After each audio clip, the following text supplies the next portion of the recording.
అతసీ పుష్ప సంకాసం హారనూపుర శోభితం. పరమాత్మని మనం ప్రార్థించేటప్పుడు కలాయా పుష్పము వంటి కోమలమైనటువంటి వాడవు, అతసీ పుష్పంలాగా సుకుమారమైనటువంటి వాడవు అని ప్రార్థిస్తూ ఉంటాం. అయితే అలా నీలమేఘ శరీరుడై ఉద్భవించినటువంటి కృష్ణ పరమాత్మ నిశిరాత్రిలో, రాత్రి అంటే జన్మ అనుకున్నాం, ఈ జన్మలో మనం పడేటటువంటి ఆదిభౌతిక ఆధ్యాత్మిక ఆదిదైవికాలు తపనలు ఏవైతే ఉన్నాయో అవే వర్షాకాలము నడిరాత్రి వేళ ఉద్భవించాడు భగవంతుడు. అయితే మనలో ఉన్నటువంటి కోరిక అనేటటువంటి కామము అనేటటువంటి కంసుడు ఆ భగవంతుని యొక్క అంశని నిలవనివ్వదు. కాబట్టి రేపల్లెకి చేరి అక్కడ నందుడు యశోదాదేవి ఇంట పెరిగి మరలా తిరిగి మధురానగరికి వచ్చి మనలో కామాన్ని నశింపజేస్తాడు. నందుడు అనగానే ఆచార్యుడు, యశోదాదేవి మంత్రము, ఆచార్యునికి అధీనమై ఉంటుంది మంత్రము, అలాగే మంత్రానికి లొంగి ఉంటాడు భగవంతుడు. కాబట్టి ఆ నంద యశోద ఇంట పెరుగుతున్నాడు కృష్ణ పరమాత్మ.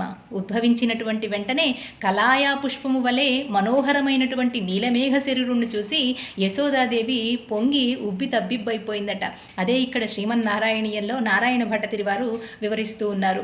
అహో ఖలు యశోదయా నవ కలాయ చేతోహరం భవంతమలమంతికే ప్రథమమాపిబంత్యాధుషా పునస్తనభరం నిజం సపది పాయయంత్యాముదా మనోహరతనుస్పృశ జగతి పుణ్యవంతో జితాః.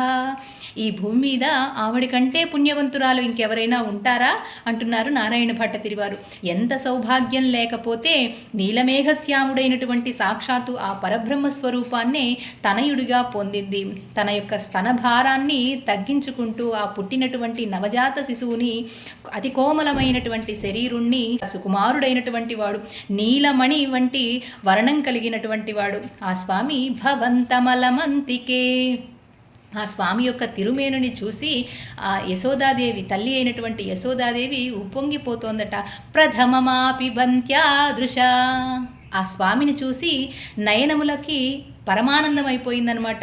నయనానందకరం అని అంటారు కదా, ఆ స్వామి యొక్క సౌందర్యాన్ని అంతా నయనాలతోనే అమృత రసాస్వాదనని చేసేస్తోందనమాట యశోదాదేవి. పుట్టినటువంటి ఆ శిశువుని చూసి పునస్తనబరం, ఆ శిశువుని చక్కగా దగ్గరికి తీసుకొని ఒళ్ళో తీసుకొని, తనకు భాగ్యం కదా, పరబ్రహ్మ స్వరూపమే సాక్షాత్తు శిశువుగా జన్మించినటువంటి ఆ యశోదాదేవి అంతకంటే పుణ్యవంతులు ఎవరైనా ఉంటారా?